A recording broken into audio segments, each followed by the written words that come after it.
Hey everybody, Steve Schirmer, the Golf Gambling Podcast here with your one-and-done picks for the 2024 PGA Championship. And it is a big week for your one-and-done contest. If you didn't have Rory available last week at Quail Hollow, you are probably behind the eight ball now. He netted everybody a lot of money. That means you have to do very well and nail this pick for the PGA Championship. And we are at Valhalla Golf Club, and this is about as basic and vanilla PGA Championship setup as you can probably get. The PGA Championship has been trying to set up golf courses fairly similarly over the last couple of years. They've been long, narrow, thick, rough, driver heavy. You got to drive it really good. And that's basically what we're going to get this week. I don't know how narrow it's really going to be. And I think it's a little bit of an easier driving golf course as some other PGA Championship venues where it really has separated the guys who just hit it the longest versus the ones who don't.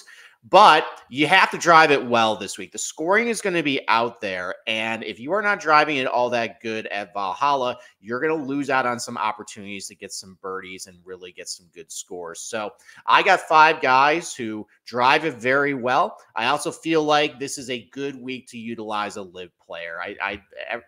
Based on some of the things that the live players, some of the better players do really well. Specifically, there's a lot of really good drivers of the golf ball over there. There's a lot of guys over there who have really good PGA Championship pedigree.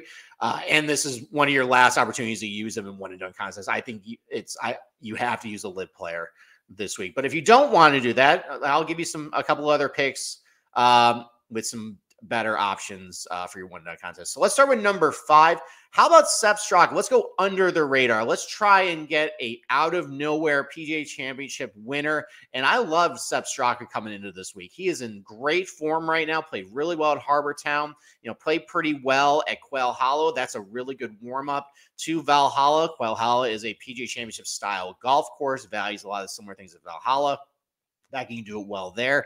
I feel like you can do it very well at Valhalla. So he's driving the ball great. Even though he doesn't have a ton of pop, he just is so efficient off the tee. And if he has another really good driving week this week, that's really going to help him. Really good from long irons as well. Hits really well off of Zoysia too. That's going to be important as well. So how about we go with Sepp Straka, possibly out of nowhere major champion. He's gotten in the mix and done very well in some major championships recently. Maybe that's enough to get him over the top. So how about Sepp Straka as a surprise one-and-done pick for your contest? Number 4, how about Collin Morikawa? And again, the narrative this week is bomber distance, and that is a big advantage at Valhalla and any PGA Championship venue. But Collin Morikawa just drives the ball really good. And I think what's going in his favor off the tee too is that this is a Jack Nicklaus design. This is these are golf courses that Morikawa has a lot of success at because Jack Nicklaus tends to favor and build his holes to favor a power fade off the tee. Morikawa hits a lot of fades. After some early season struggles with the driver, seems like he has really gotten that back fine-tuned. He's worked with the TaylorMade folks, gotten that driver back under control.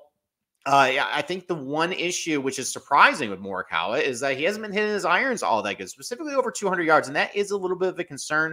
I'm just going to throw my faith into Morikawa and the fact that he's so good in major championships. He really elevates his game on the greens as well in major championships. Seems like the gap between him and some other better putters tends to shrink in these venues. And I'll just go with faith that Morikawa is great on Jack Nicklaus golf courses. This is another Jack Nicklaus design. How about Morikawa with another strong finish to the PGA Championship? Maybe pick up even his 3rd major championship of his career. Number 3, how about we start going with the live guys? Let's start with Bryson DeChambeau. And, maybe some people are a little discouraged about what happened recently over on live.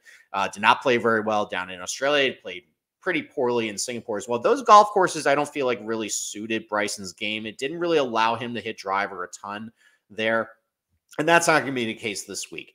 He's going to be able to unleash the driver at Valhalla. He's been driving it, remarkably pretty straight too, relative to, what we feel like we used to, think about Bryson, where he just sprays everywhere. He's been demonstrating some pretty good control off the tee over at and live. And I think what really is encouraging for Bryson right now is he's never been very good at Augusta National. He showed very well there. So I think his game is a really good spot. He's been very good in PGA Championship setups as well.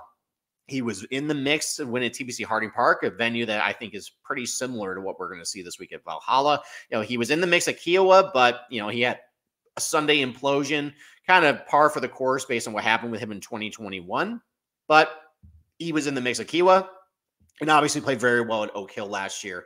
Some similar things that, were valued at Oak Hill are going to be valued this week at Valhalla. So I think Bryson is definitely a good option for one and done this week. Also a former winner at the Memorial, Jack Nicklaus Design. So you got the architect connection there too. Bryson's a solid pick for one and done. Number 2, Jon Rahm. Jon Rahm seems like he's flying a bit under the radar this week. He's lost in the shuffle with your Scotties and Rorys and Xanders and Ludwigs. And it seems like Jon Rahm has been kind of put to the side a little bit. People are knocking him because he hasn't won on Live. And I'm not all that concerned. I've watched a lot of Live, maybe regrettably, this year.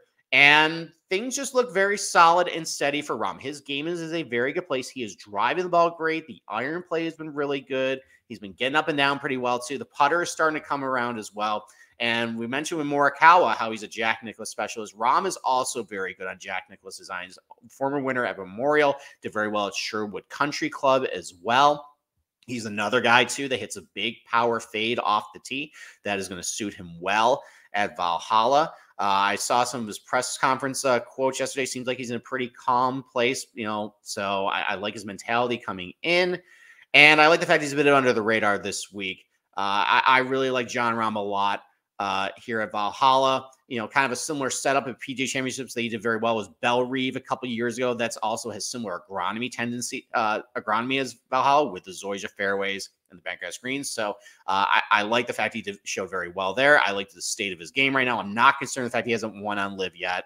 It is what it is. I think this might be the week where Rahm maybe gets his 3rd major championship. But number 1, I'm not going to mess around. I'm going with my boy. I'm going with Brooks Koepka, the man who is just built for PGA Championship setups. Long, thick, rough, got to drive it really good. And, maybe you might be concerned about the fact that this course might be, quote-unquote, too easy for Brooks Koepka. Well, he won at Bellerive, and that was, I believe, a winning score of 17 under that week. So he can definitely do well at a PGA Championship setup that does lend a little bit more to scoring because he just is so good on these types of designs. I've seen this over and over and over with him. And the fact that he's coming in great form, coming off the win in Singapore, finally got the putter rolling. I love where the game is at. He's going to be my one and done pick this week. So thank you for watching. Please go and subscribe to the Golf Gambling Podcast over on Apple and Spotify. Also subscribe to our YouTube channel. We will give you free content every single week. And with that, good luck with your bets for the PGA Championship. Good luck with your one and done contests as well.